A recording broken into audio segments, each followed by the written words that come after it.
আবারও বাংলাদেশের স্বাধীনতা সার্বভৌমত্ব নিয়ে বিরূপ মন্তব্য করে আলোচনায় এলেন ভারতের প্রধানমন্ত্রী নরেন্দ্র মোদী। সামাজিক যোগাযোগের মাধ্যম এক্সে তিনি এবার এক এমন মন্তব্য করেছেন যা কিনা বাংলাদেশের স্বাধীনতা সার্বভৌমত্বকে প্রশ্নবিদ্ধ করে। পোস্টে মোদি বাংলাদেশের বিজয় দিবসকে ভারতীয় অর্জন বলে দাবি করেছেন। সোমবার ১৬ ডিসেম্বর সকালে দেওয়া ওই পোস্টে তিনি বলেন, ১৯৭১ সালে এই বিজয় দিবসে ঐতিহাসিক জয় পেয়েছিল ভারত।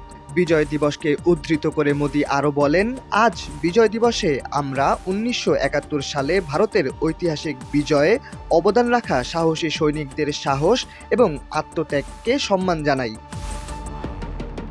ওই পোস্টে মোদি আরও বলেন, নিঃস্বার্থ নিবেদন এবং অটল সংকল্প আমাদের জাতিকে রক্ষা করেছে এবং আমাদের গৌরব এনে দিয়েছে। মোদির এমন বক্তব্যের পর আলোচনা সমালোচনা শুরু হয় নেটিজেনদের মধ্যে।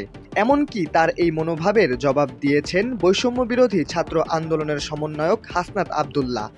সেটাকে আমরা ভাষায় রূপান্তর করি। মোদির বক্তব্যে বাংলাদেশের অস্তিত্বই উপেক্ষিত বলে জানিয়েছেন তিনি। ফেসবুকে হাসনাত আব্দুল্লাহ লেখেন, এটি বাংলাদেশের মুক্তিযুদ্ধ। পাকিস্তানের বিরুদ্ধে বাংলাদেশের স্বাধীনতার জন্য এই যুদ্ধ সংগঠিত হয়েছিল। কিন্তু মোদি দাবি করছেন এটি শুধু ভারতের যুদ্ধ এবং তাদের অর্জন।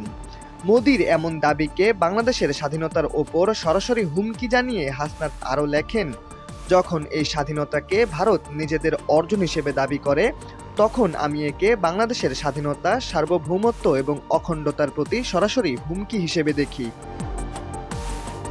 পোস্টে হাসনাত ভারতের হুমকির বিরুদ্ধে দেশকে লড়াই চালিয়ে যাওয়ার জন্য অনুপ্রাণিত করেন এবং বলেন, আমাদের লড়াই চালিয়ে যাওয়া অবশ্যম্ভাবী। এই লড়াই আমাদের চালিয়ে যেতে হবে। শাহরিয়ার আহমেদ, দৈনিক ডেস্টিনি।